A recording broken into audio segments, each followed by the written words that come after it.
Bonjour à tous, c'est Toubi3. Bienvenue sur cette toute nouvelle vidéo. Donc petite vidéo sur la maison des ouvriers. Ça fait depuis Mathusalem que j'avais pas fait une vidéo sur la maison des ouvriers. Du coup, comme vous l'avez vu dans le titre, on va parler de ma 5e place au championnat de France de MDO. Donc je vais mettre des attaques en fond.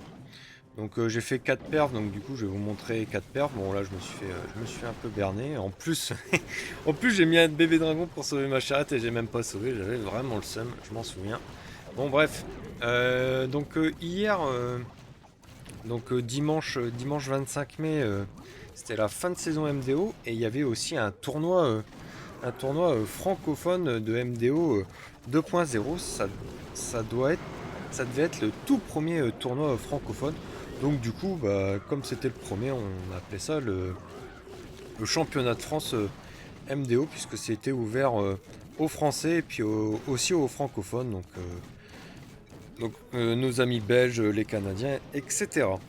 Et donc du coup, on était 25 participants. Et puis uniquement le top 5 avait un lot, donc du coup il fallait tryhard. C'était un système en double élimination comme ça se fait souvent dans les formats e-sport, donc ça veut dire qu'on a 2 vies. Si jamais on perd sur le premier arbre, donc là petite stratégie sympa sur le second stage. Donc si on perd sur le premier arbre, on n'est pas éliminé, on a un arbre pour les perdants. Et donc du coup ça permet d'avoir entre guillemets un peu plus de chance, parce que si jamais au tour 1 on tombe contre le meilleur joueur du monde, en l'occurrence Fury, vous êtes dans la sauce, et ça bien évidemment ça ferait extrêmement pas plaisir. Donc du coup j'ai fait des belles attaques, j'ai rencontré des gros joueurs, j'ai battu des gros joueurs comme Oli sur Galaxy sur le tour 1. Bon, il a fait top 10 monde, mais ça faisait 6 mois qu'il n'avait pas attaqué. Donc ok, certes ça faisait 6 mois qu'il n'avait pas attaqué, mais ça reste un joueur extrêmement dangereux bien évidemment. Et j'ai battu aussi Saaza qui a fini à 6300 trophées cette saison, donc aussi un sacré nom. Prochaine attaque. Après j'ai perdu comme un débile sur l'arbre des winners. Donc j'ai fait 2 fails consécutifs. C'était des matchs en BO3, donc au meilleur des 3 manches.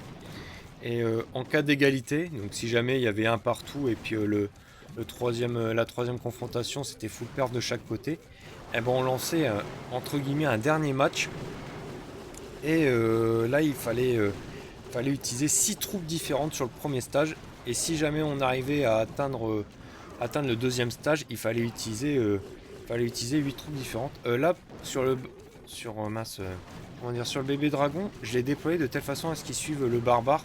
Comme ça, il rentre plus dans le village et ça permet de mettre une plus belle capacité. Donc ça, c'est une technique que Fury m'avait appris. Et comme c'est un conseil qui vient du meilleur joueur du monde MDO 2.0, je l'ai tout de suite appliqué.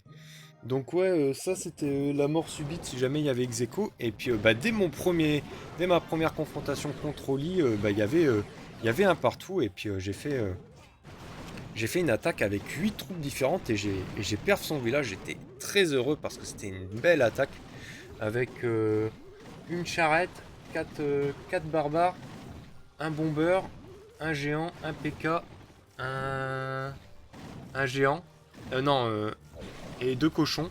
Et pour le second stage, j'avais pris un camp d'archers, puis une sorcière, et puis j'ai pu faire un magnifique 6 étoiles. Ça fait très plaisir.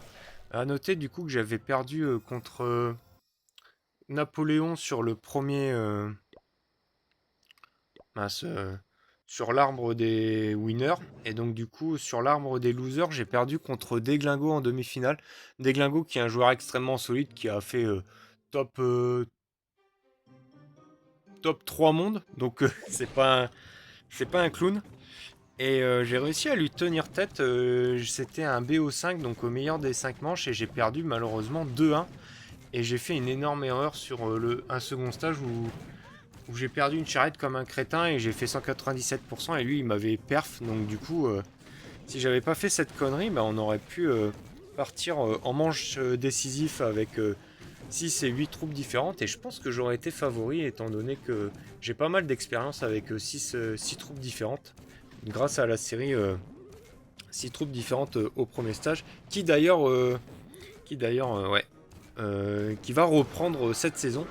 Tout simplement parce que sur cette saison, j'ai gagné un passeur pour mon top 10 francophone. Et donc du coup, bah, j'ai plus besoin de, entre guillemets, j'ai plus besoin de rush la MDO. Et donc du coup, on va se faire plaisir. On va faire des belles attaques bien sympathiques avec 6 troupes différentes comme on les aime. Et ça fait toujours très plaisir. Donc voilà, Deglingo, joueur très très solide. Bah, c'est simple, sur 5 attaques, il m'a perf 4 fois, donc très très solide. Il a fail sur la première attaque où j'avais mis un gros piège à hélicoptère avec 2 Tesla et toutes les bombes aériennes, et il se l'est pris, donc du coup j'étais mort de rire. Et puis voilà, donc bien sympathique. Et donc du coup, comme j'ai perdu contre lui en demi-finale du lower bracket, du loser, et bah du coup il fallait que je refasse un dernier match pour la 5ème place qui était la dernière place avec un lot. Et j'ai remporté, bah, c'était un BO3, et j'ai gagné 2-0. Donc j'ai fait 2 perfs et puis mon adversaire a fait 2 fails 2 étoiles. Donc du coup ça m'a mis très bien. J'avais un bon village en défense. Merci Fury si tu passes par là. Parce que j'ai repris sur lui. Et donc du coup, bah, avec ma 5ème place, j'ai pu gagner un pass événement. Donc c'est pas mal, hein. C'est quelque chose comme ça coûte quand même 4-5 balles. Je sais pas, je sais plus. Et donc du coup, bah, c'est toujours très appréciable, surtout que les minerais, bah, il y en a jamais assez. Donc encore merci à Annette qui est le sponsor, qui a été le sponsor du tournoi. Et aussi c'est aussi le même sponsor qui offre les 3 passeurs en fin de saison pour le top 10 francophone. Donc en l'espace d'une journée, j'ai gagné un passeur et un pass événement. Donc une journée extrêmement rentable. Donc là, voilà, c'est à peu près tout ce que j'avais à dire pour, euh, pour, euh, pour le tournoi. Ah, j'ai aussi joué contre Flamme qui est un très bon joueur. Ouais, vraiment, j'ai sorti 3 bons. Enfin, j'ai battu 3 bons joueurs qui, sur le papier, sont plus forts que moi. Donc très très grosse performance de ma part. Ça fait très plaisir. Mais je sais même plus ce que j'ai montré. Je sais plus si j'ai montré celui-là. Ouais, j'ai montré. Donc du coup, petite dernière attaque avec du PK. Donc c'est très rare que j'attaque en PK. J'en ai un petit peu fait sur le tournoi. J'aime beaucoup aussi la variante avec euh, cette composition-là, mais on enlève un géant et puis on met une charrette pour avoir un double canon, généralement qui est protégé par le lance-lave. Et quand les troupes elles s'avancent dans le village, bah, le lance-lave il va focus les troupes et donc du coup la charrette à canon est libre d'aller chercher gratuitement ce double canon. Par contre il faut aller un petit peu vite parce que ça serait bien d'enlever le double canon avant qu'il tabasse nos troupes terrestres. Donc là comme vous pouvez voir ça s'est plutôt bien passé, on a encore la machine full vie, on a 2 PK qui tirent un peu la tronche et on a aussi surtout 2 bombardiers, donc ça c'est quand même pas mal. Ouais, donc là, ça c'est le second stage extrêmement méta du moment. Et donc du coup, quand vous attaquez en PK, faut pas s'embêter, hein, faut balancer le géant sur le double canon, au plus proche du double canon, de telle façon à ce qu'il puisse tanker un maximum.